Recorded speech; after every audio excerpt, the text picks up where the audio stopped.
Greetings and welcome to another episode of the Stop the Asian Hate campaign, brought to you by a grant from the California State Library in collaboration with the Burlington Community Services and Housing Development. I'm your host, Thelma Sugay. This week's story is about courage amidst adversity. The Roque versus the Weber narrative.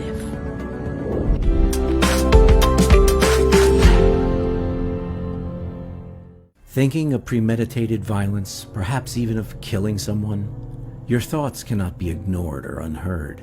LifeTarget.org has links to over 400 services ready to help you now. LifeTarget can help you find a proxy, someone always there to help you overcome your thoughts of violence, anger, and hate. Don't let your negative emotions take control. Your loved ones and your community need the positive side of you. You're not alone. LifeTarget has your back.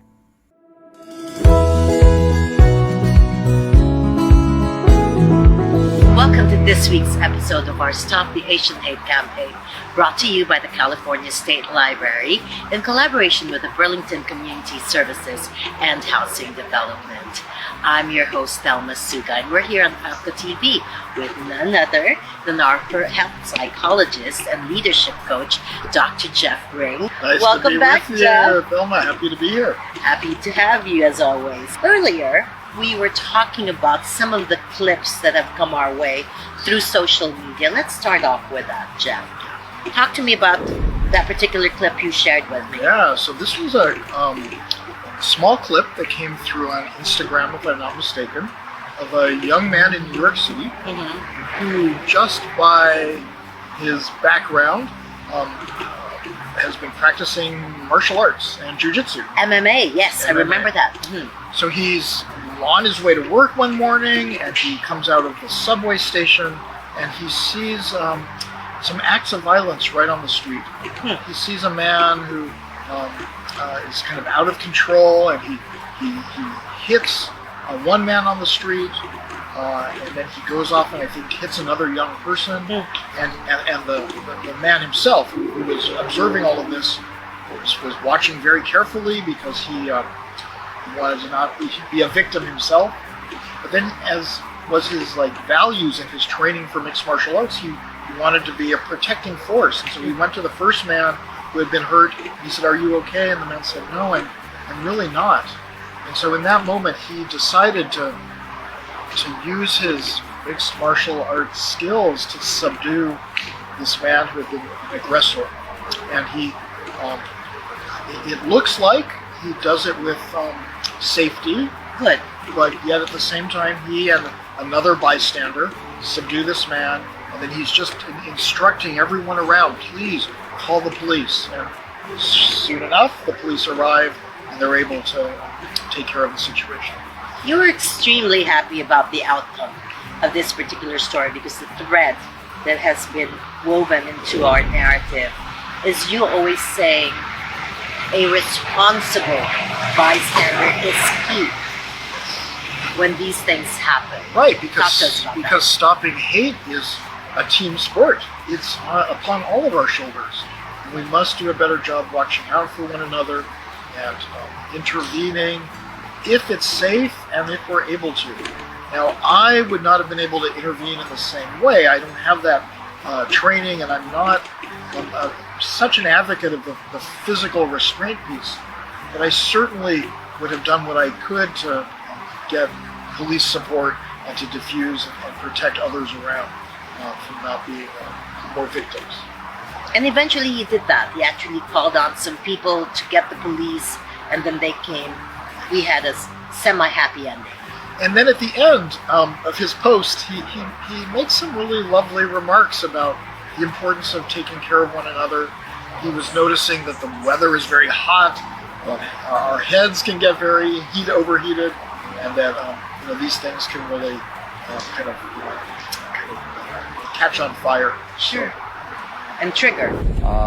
So a lot of crazies out there right now in the streets, so just please be careful. They will sucker punch you. They will take out their frustration. It's hot in New York right now, so hot temperatures equals hot heads, and some people out there are just looking for a reason to just cause trouble. But if for those of you that are in the martial arts, stay frosty, do your part. Make sure that you don't punch him or kick him or turn it into a more violent. But if you can subdue him somehow and wait for the cops to get there, it's probably the best situation. Everyone else, just please stay aware. Stay safe, everyone. Now, during our last episode, we had spoken about a family, and now it was actually under some ambiguity and some anonymity. And now they're actually out, so we can refer to them, the Roque family.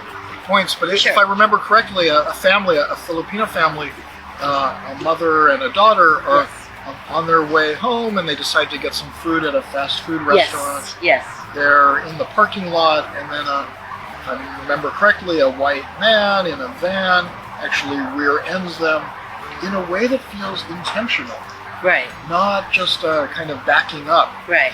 And then this encounter really flares up in terms of aggression and negative words. They call the father in the family, who eventually makes it as well. Physical violence as well. Yes, I remember that. You were sharing that. And so now that it's gone on trial, we actually have with us someone who attended the trial, and he's one of the Philip Press Club members. His name is Nicky Ariola, so we'll have him in our next segment. Well, we need to get the latest on that story. No, yes. absolutely. We'll be right back after a few reminders here on FAPCCA TV. Hi, my name is Nelly Reyes Schwab, people call me Lanelle, and I am here to invite you all to our new nonprofit Assistance Services Institute for Asians in North America, or ASIANA for short.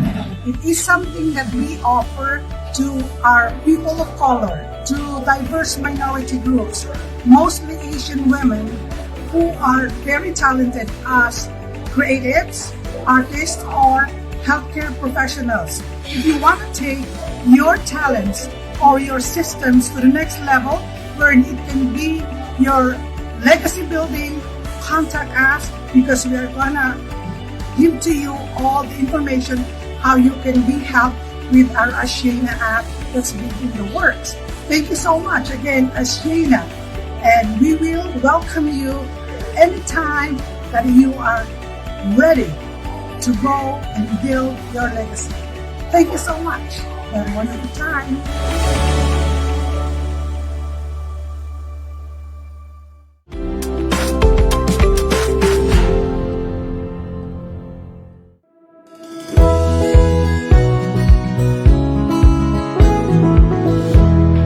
Okay, so we're back here with our guest today, Jeff. He is a board member of the Philom Press Club of California, and we are fortunate because we're hearing this straight from a first-hand narrative from our dear Nicky here, Nicky Ariola. Hi, Nicky, welcome. Hi, Thelma. Yes, and thank you for all Sister your President, my favorite professor. help. Oh my goodness, what a mouthful. Thank you so much. You are so kind.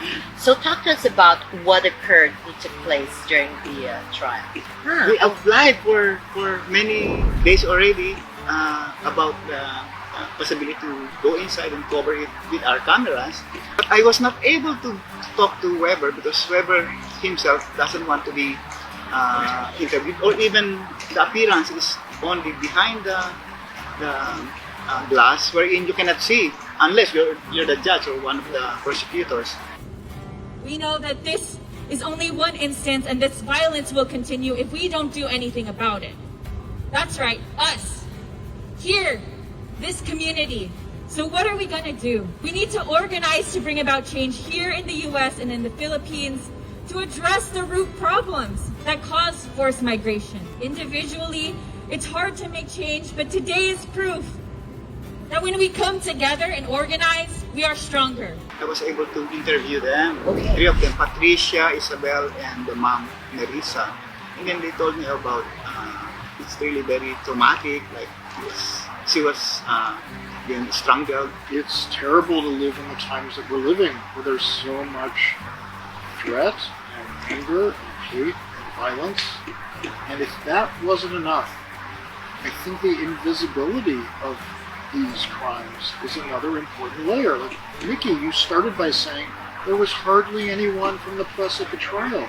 It's as if these very real assaults on families, on community members, on our neighbors, are not really so important or don't get the light shone upon them. And so that also creates, I think, a vacuum in which it's easy to pretend that Asian hate is not happening in the very painful ways that it is. I don't know if you would agree with that. Yeah. It's kind of like they feel they're neglected and that their case is not the priority. That's why I'm trying to encourage the friends of the FAPCCA to participate, because we need to be there. And then we're from different media outlets, so we need to be there and to be part of the whole movement. Yes. Again, this is not only my family's fight, this is our fight. We need to stop from here. Thank you. Unite against Asian hate. Unite against Asian hate. Unite against Asian hate. Unite against Asian hate. We're actually getting into more trying times because, and I will be straightforward about this, the first monkeypox incident has arrived in the US, but unfortunately, the person who brought it in is a Filipino who had come from the Philippines and China. So we're going to anticipate more of these incidents because of that. We'll be right back after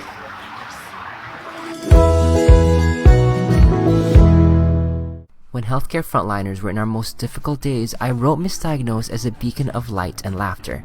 But what I didn't know then was that this script would go on to win the Chicago Screenplay Awards, and then Hollywood launched my screenwriting career. But this little show started it all, and it's getting a makeover into a live-action mockumentary in the vein of Modern Family and The Office. Now, welcoming producers and filmmakers to join the new team as we create the only medical comedy series currently on television, and one that will include the Pinoy perspective. So here it is, our opportunity. So come join the team and let's make this happen.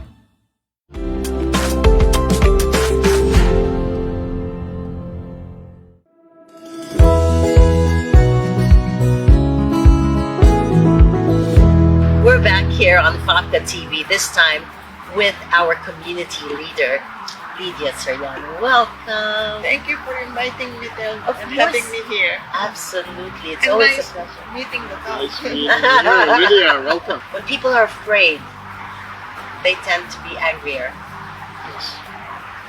Talk to me about your thoughts on what's going on in the Asian hate arena.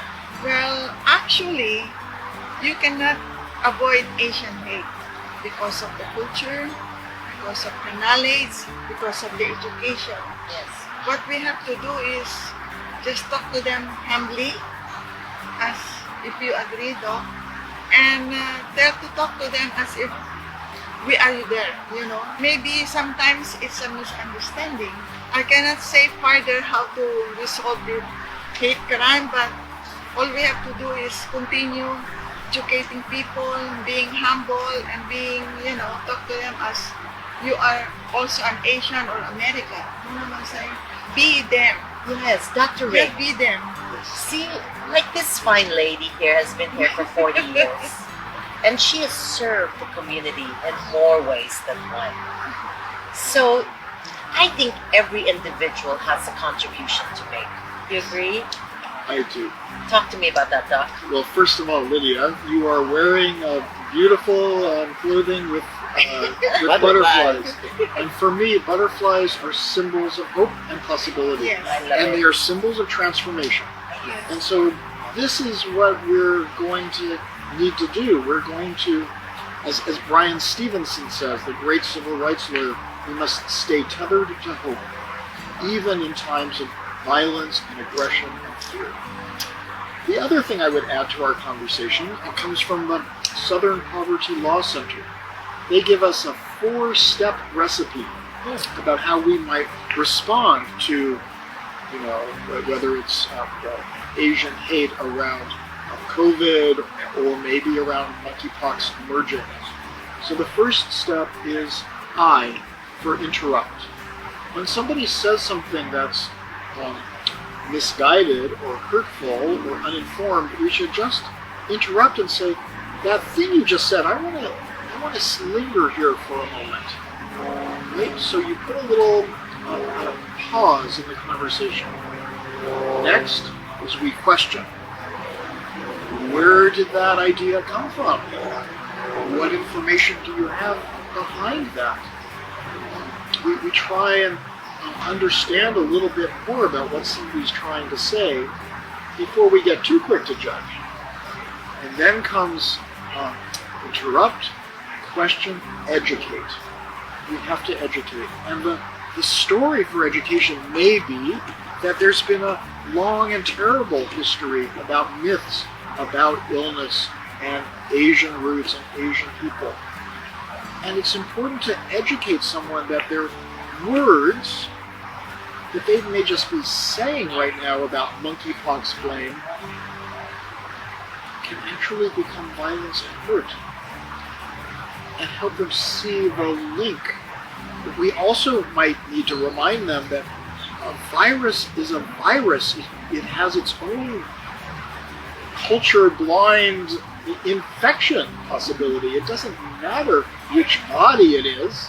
Infections just spread. And then finally, there's one more E, which is echo. When we do hear people among us who are speaking truth, who are helpful bystanders, upstanders, we need to call it out and support them, really shine a light on their contributions to a different way of building a community. Thank you so much for those words of wisdom, Doctor. What do you think someone like our Philippine Consulate Office can do to better handle situations like this? Well, that's a really good question. I think that creating a better world is on the shoulders of all of us, those in office and those who are not.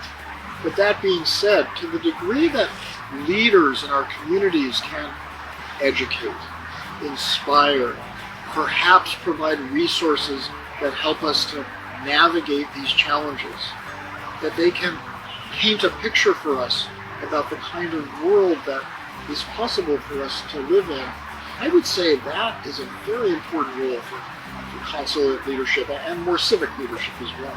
Do you agree, Thelma? I do, because sometimes, especially when you're in this situation, you just think of who else to run to. I've heard some stories where if this lady had not known anyone in the government, she would have been invisible. Yes. And not everybody has that contact. Not everybody has that connection. I mean, I know I've spoken with some people in the force who say it's hard to determine whether it's Asian or it's racially motivated.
you know, as they will understand me and they will listen. Because if you face people, like if they're angry and you're angry too, but it will end up like fighting because you both are not connected. So it's very important to listen first, like what you're talking. If you're talking nonsense or sense or whatever, you say, I listen. I look at you, I listen, and then I wait it, you know. I don't say that I don't interrupt. I say that, listen, this is what I've learned. I always say that, this is what I know. Correct me if I'm wrong. You know what I'm saying? I just that's the that's the formula I've been doing in 40 years of my life. And it's worked. Listening. You have a few words on that. Well, just in other words, Yes. what you just said is that we should be curious, not furious. Yes, I love it. Yes. And at some point, instead of just judging or pushing away or distancing, if we can really try and understand another's perspective, then at some point we can get to the place where we can say, well, whoa, you see things so differently from me. Yes. Can we have a conversation about our different perspectives and see if we can't build some bridges? Yeah. Well, not everybody knows how to adjust themselves, you know, especially if they're threatened that you are knowledgeable of them. So just keep quiet and say, I'll go back to them. You know what I'm saying? All I know, I said, all I know, correct me if I'm wrong, although I already know, I always say, tell me what to do. Tell me what I have to learn. You know, I put myself into them. That's what I'm saying. Learning is important, listening is important, and be humble to yourself. You know. I love that. I don't know if you agree with me though. I agree with you, and I was just going to say, you know, every time we come to have these conversations, I get a little nervous because I want to have some magic that will fix it and make it all better. And the truth is, it's really messy. It's messy and will continue to be messy. Yet, that being said, both of you have brought some very important perspectives. You, Nikki, reminding us that we need to pay attention and we need to stand up for one another.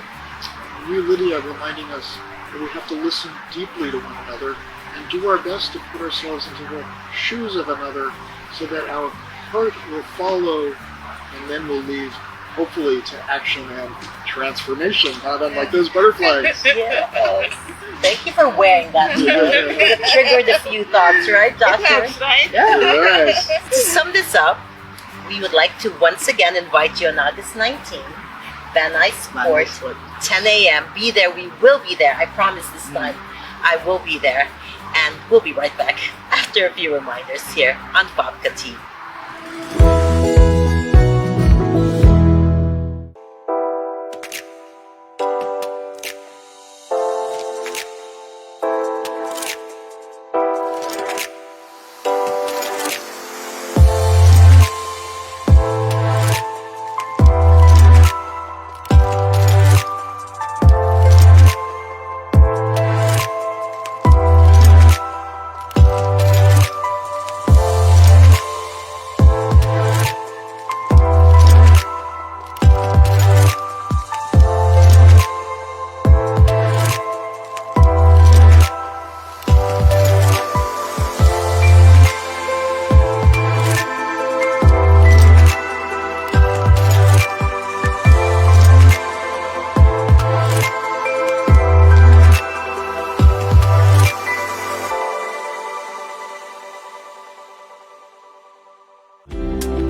Friendship Day with the one and only Sheriff Alex Villanueva. And Linda, thank you so much for coming to Thank you. I understand you're not I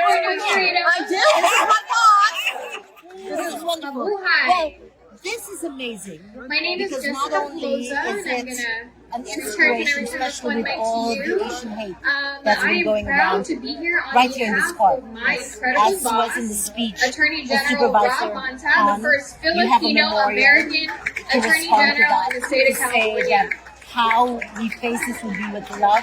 I see a Not lot hate, of friendly maybe faces in the etiquette. crowd, and my boss here to I think one celebrate thing is what is any truly a assault historic on day, Asian not just in Cerritos, but in all of is LA assault on County, everyone. because today We take is it about seriously, zero community. tolerance. Right, today is If you about harm a community member of the and bringing community, we're everyone coming to together, fight you. not just to have Thank good you. food, not Thank you. just And to Linda? see friends. Yeah, and so as a meet council new member ones, here in the city of but really, Cerritos, we too as want the to make supervisor sure mentioned,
TV with the Stop the Asian Hate campaign brought to you by an award given to us by the California State Library in collaboration with the Burlington Community Services and Housing Development.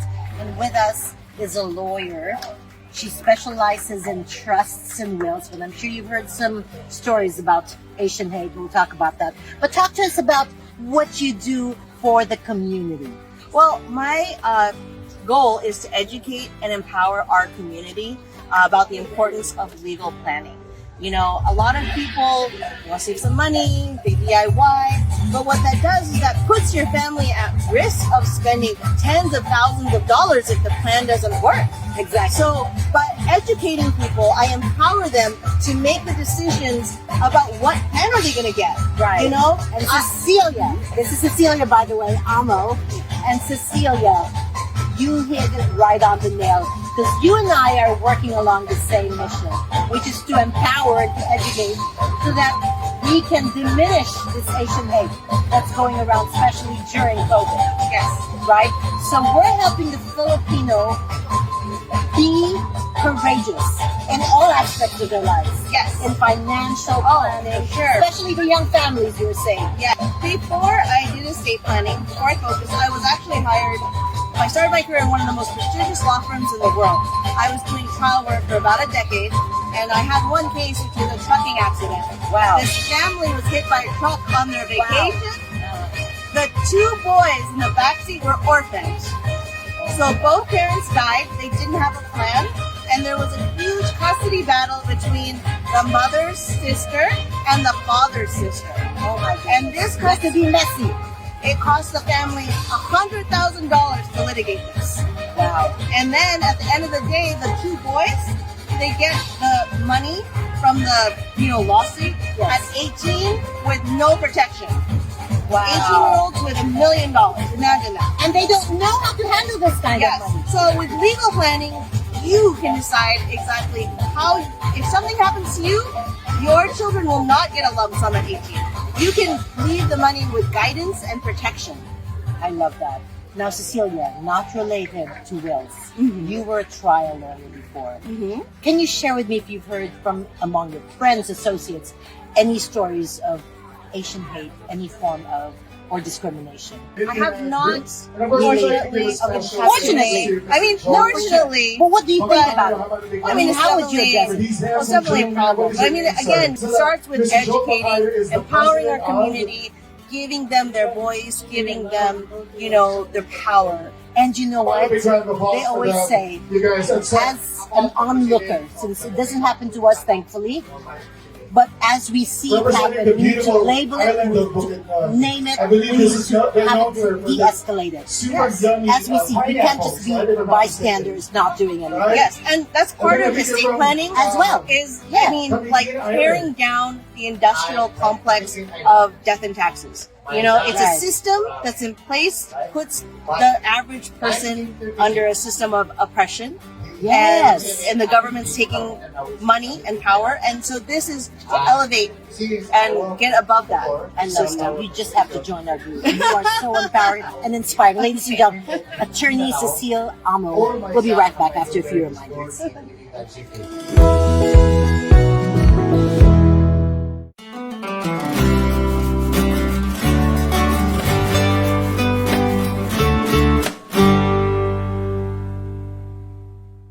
Thinking of premeditated violence, perhaps even of killing someone?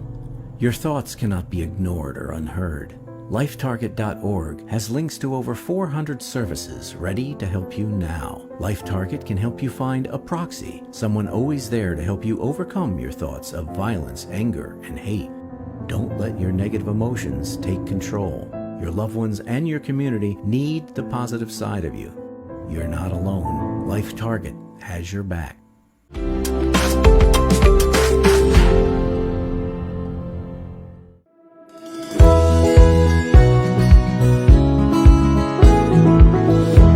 here at the Philippines' largest Film Friendship Day, thanks to our Supervisor Janice Han in collaboration with NAFA. Supervisor Han, I love your speech about stopping the Asian hate and how we can actually educate them. And your words were solid with love, with kindness.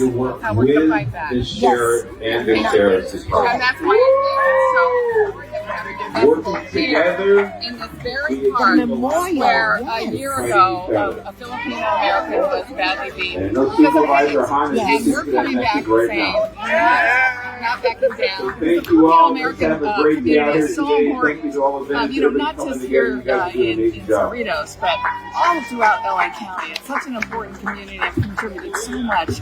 And we know there still exists,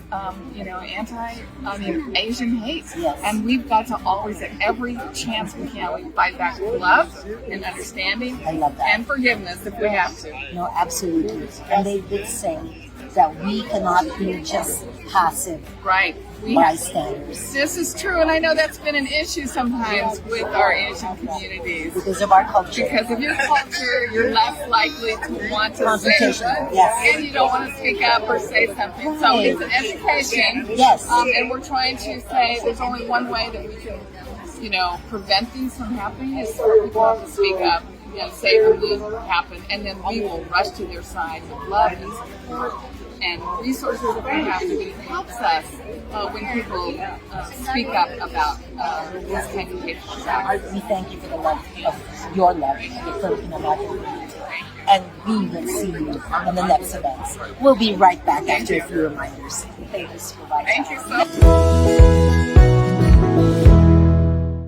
Hey everybody, Martin here. I'm on Philippine Airlines on my way to Los Angeles for the August 28th concert to celebrate my 40 years at the Walt Disney Concert Hall.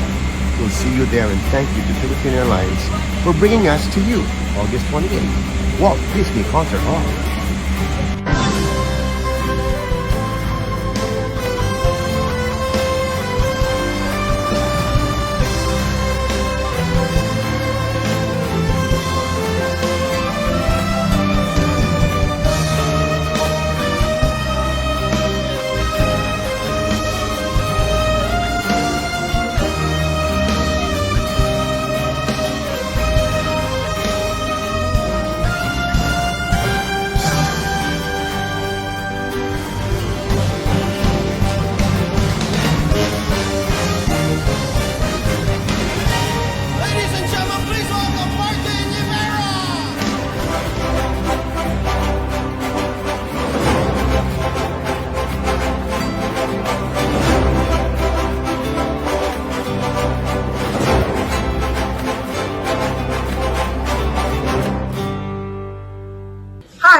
Nelly Reyes-Schwab, people call Villanelle, and I am here to invite you all to our new nonprofit Assistance Services Institute for Asians in North America, or ASIANA for short. It is something that we offer to our people of color, to diverse minority groups, mostly Asian women who are very talented as creatives, artists, or healthcare professionals. If you want to take your talents or your systems to the next level, where it can be your legacy building, contact us, because we are gonna give to you all the information how you can be helped with our ASIANA app that's been in the works. Thank you so much again, ASIANA, and we will welcome you anytime that you are ready to go and build your legacy. Thank you so much. And one at a time.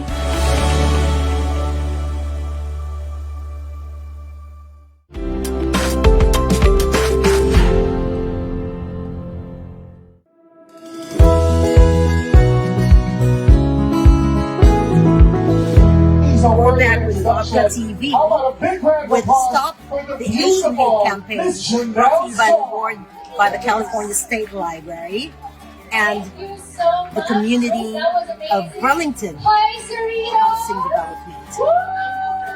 We have with us community organizer, leader Benito Miranda. You're with the Rotary. Yes, Rotary Club of Historic Filipino Town. Yes. And also Pedro, Philippine Disaster Yes, oh my goodness, yes. This is a wonderful example of what we should be doing to give back.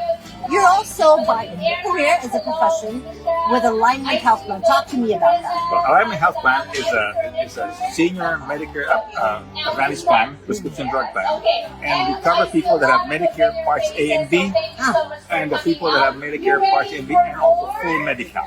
Nice. So they're covered. They have worldwide coverage. You know, they get benefits that normally Medicare doesn't offer. Okay. Okay, quick question.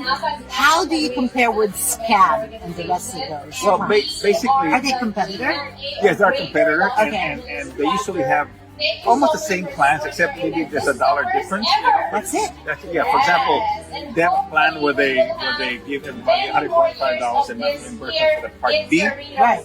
Ours, we have a plan called Smart HMO, where we give $109 reimbursement to the Part B, but we put $30 into their access card that they have with Alignment. So they actually get $139 a month. Now, when can they enroll if they wanted to switch or something? Right now, if they are already a member of a plan, they cannot enroll until October 15th. Okay, I remember that day. Annual enrollment period from October 15th to December 7th. That's it. That's it. You cannot enroll any other time. They cannot enroll any other time unless they move to another county. Got it. And if the plan is no longer in service or the medical group is no longer part of the plan. But if they have Medicare A and B and full Medi-Cal, they can change once every quarter. Yeah, so Good to know, because I know some people who are not quite happy with the plans. Yes, true. So, but there is an enrollment period. There is an enrollment period. You heard that right here from Benito Miranda. We'll be right back after a few reminders. Thank you, Thelma. God bless you.